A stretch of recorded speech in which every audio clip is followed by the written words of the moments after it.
Selamat malam. Pada kali ini saya akan menjelaskan tentang materi tentang normalisasi pada database. Jadi, normalisasi database merupakan proses pengelompokan atribut data yang membentuk entitas sederhana, non-redundant, fleksibel, dan mudah beradaptasi, sehingga dapat dipastikan bahwa database yang dibuat itu berkualitas baik. Di mana tujuan dari normalisasi ini adalah menghilangkan dan mengurangi redundansi data serta memastikan dependensi data, yang mana data berada pada tabel yang sesuai atau tabel yang tepat gitu. Uh, Kemudian untuk di suatu database itu bisa dikatakan jadi database yang baik kalau misalnya dia memenuhi 4 aspek ini, yakni atomicity, consistency, isolation, dan durability. Atomicity itu merupakan transaksi basis data atau bisa disebut sebagai atom yang dapat dibagi menjadi bagian-bagian yang lebih kecil untuk memastikan integritas keseluruhan transaksi basis data. Kemudian ada konsistensi, yakni transaksi basis data mengikuti aturan validasi data yang sesuai dan hanya data yang memenuhi aturan validasi tersebut yang ditulis ke dalam basis data tersebut. Kemudian isolation, yakni transaksi basis data dapat diperoleh secara bersamaan tanpa konflik. Dan terakhir durability, yakni transaksi data memastikan bahwa data disimpan secara aman begitu. Yang dimana kalau misalnya sebuah basis data memenuhi aspek-aspek kepatuhan ACID ini, maka basis data tersebut bisa dikatakan sebagai ACID compliant. Oke, selanjutnya kalau misalnya suatu basis data tidak memenuhi salah satu atau beberapa dari aspek ini, maka dapat terjadi sebuah database anomali, di mana database anomali ini terbagi menjadi 3, yakni insertion anomaly, deletion anomaly, dan update anomaly. Insertion anomaly itu terjadi ketika tidak dapat menambahkan data ke dalam database karena tidak ada data yang terkait lainnya. Misal nggak bisa menambah data pegawai baru karena departemen dari pegawai ini belum ada dalam database tersebut. Kemudian ada deletion anomaly, yakni terjadi ketika menghapus sebuah entry secara tidak sengaja menghapus terjadi ketika kita menghapus satu entry, maka dia nggak sengaja menghapus entry yang lainnya. Misal contohnya menghapus karyawan atau pegawai terakhir di suatu departemen yang tahu-tahu malah menghapus seluruh data departemen dari database tersebut. Kemudian terakhir ada update anomali, yakni anomali yang muncul ketika terdapat sepotong informasi yang muncul di beberapa tempat yang sudah diupdate di satu lokasi, tetapi dia enggak update di lokasi lainnya, sehingga menyebabkan data tersebut enggak konsisten di seluruh database. Begitu. Kemudian selanjutnya, untuk mengatasi hal-hal ini maka diperlukan langkah normalisasi. Yakni yang pertama, normalisasi itu terbagi menjadi 3 tahap, yakni first normal form atau 1NF, second normal form atau 2NF, dan third normal form atau 3NF. Yang pertama ada first normal form, di mana ini merupakan tahap pertama dari normalisasi data, di mana untuk mencapai kriteria first normal form, yakni menggunakan ada aturannya, yakni menggunakan urutan baris sebagai informasi, yang dimana menggunakan urutan baris untuk menyampaikan informasi tidak diperbolehkan dalam desain tabel, di mana informasi harus disimpan dalam kolom-kolom yang sesuai dan tidak bergantung pada urutan baris. Kemudian yang kedua, yakni tidak mencampur jenis data dalam kolom yang sama, yakni artinya tidak diizinkan untuk memiliki campuran jenis data, misalnya ada data berupa teks dan angka yang tercampur dalam satu kolom. di mana setiap kolom harus memiliki jenis data yang konsisten.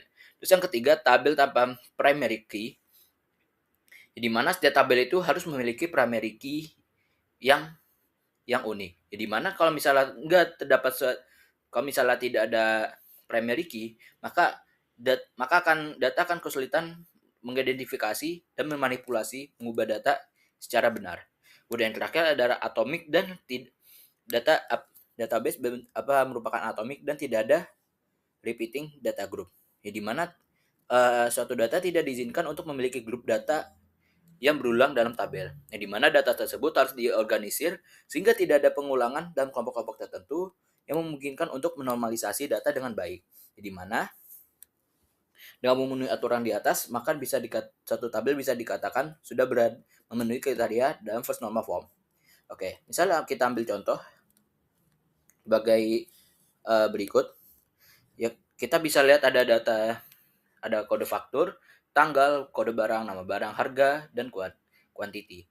Bisa dikatakan bahwa kode faktur dan tanggal ini itu dia bentuknya itu satu tabel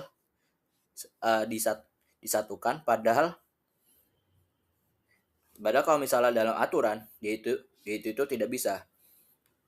Jadi mana aturan benar adalah setiap atribut dari data itu harus hanya memiliki nilai tunggal dalam satu baris. Yang gimana kita bisa mengubah dari atas ini itu kita ubah menjadi di bawah, dimana masing-masing daripada barang itu memiliki kode faktur dan tanggalnya sendiri, begitu. Yang dimana inti dari normalisasi 1NF itu adalah tidak boleh ada grouping data ataupun duplikasi data. Oke, selanjutnya adalah second normal form. Second normal form itu normalisasi tahap kedua, di mana aturannya adalah harus berada dalam first normal form, yakni di 1NF itu dia sudah lengkap. Kemudian tidak boleh memiliki ketergantungan parsial atau yang disebut partial dependency.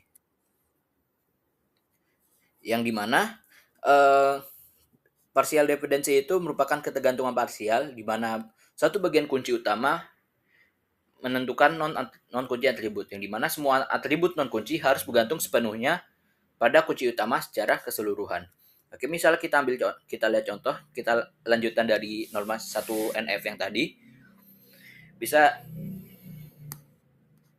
kan seperti sebelumnya, syarat 2NF itu nggak boleh ada partial dependency, maka kita bisa ngubah jadi bentuk seperti bawah ini. Kita pecah jadi tabel barang, yang dimana mengelompokkan jenis-jenis barang, kode barang, nama barang dan harganya, serta transaksinya, yakni transaksi itu dilihat dari kode faktur, tanggal, kode barang, dan jumlahnya. Dengan ini kita bisa lebih ini lagi gitu. Di mana intinya adalah pada tahap normalisasi ini 2NF itu tabel harus dipecah berdasarkan primary key. Di mana primary key itu bisa dilihat ada kode barang beserta kode faktur gitu. Kalau misalnya lagi disatuin ini itu dia bakal ada parsial gitu. Di mana nama barang itu dia nggak cocok kalau misal langsung ke kode faktur. Yang dimana barang dan harga itu dia cocoknya kepada kode barangnya ini. Di mana yang kemudian kode barang ini dia bisa disambungkan kepada kode faktur dan tanggal, begitu. Oke, selanjutnya yang terakhir ada third normal form. Third normal form itu merupakan tahapan normalisasi terakhir, di mana syaratnya itu yang pertama yakni sudah memenuhi bentuk norma pertama dan bentuk norma kedua, first normal form dan second normal form, dan tabel tersebut tidak memiliki transitive dependency. Jadi yang dimana transitive dependency itu terjadi ketika suatu tabel memiliki beberapa kolom yang bertindak sebagai kunci utama dan kolom lainnya bergantung pada kolom tersebut. Namun terdapat suatu kolom yang bukan kunci utama yang bergantung pada kolom lain yang juga bukan kunci utama atau bagian dari kunci utama tersebut. Nah, biar lebih jelasnya kita bisa lihat di sini. Jadi transitive dependency itu terjadi biasanya kalau pada tabel hasil relasi atau kondisi di mana terdapat 3 atribut. Misal dapat bisa kita lihat di sini, misal kondisinya itu dari misal A bergantung pada B dan B bergantung pada C, maka bisa dikatakan A itu secara nggak langsung bergantung dengan C tapi melalui B gitu. Misal kita lihat contoh di sini, hmm, kita ada tabel barang, sebelumnya ada tabel transaksi, di mana tabel barang ini tuh kita sama double, tapi tabel transaksi itu kita lebih sederhanakan lagi jadi kode faktur dan tanggal. Nah, dan kita membuat suatu detail barang yang baru yang berisikan kode faktur, kode barang, kuantitas dan harga gitu. Nah, jadi inti jadi atribut bahasanya gimana ya? Kalau misalnya ada satu atribut yang nggak bergantung pada primary key, tapi bergantung pada field yang lain, maka atribut tersebut perlu dipisah kepada tabel yang baru. Jadi bahasanya tuh kode faktor.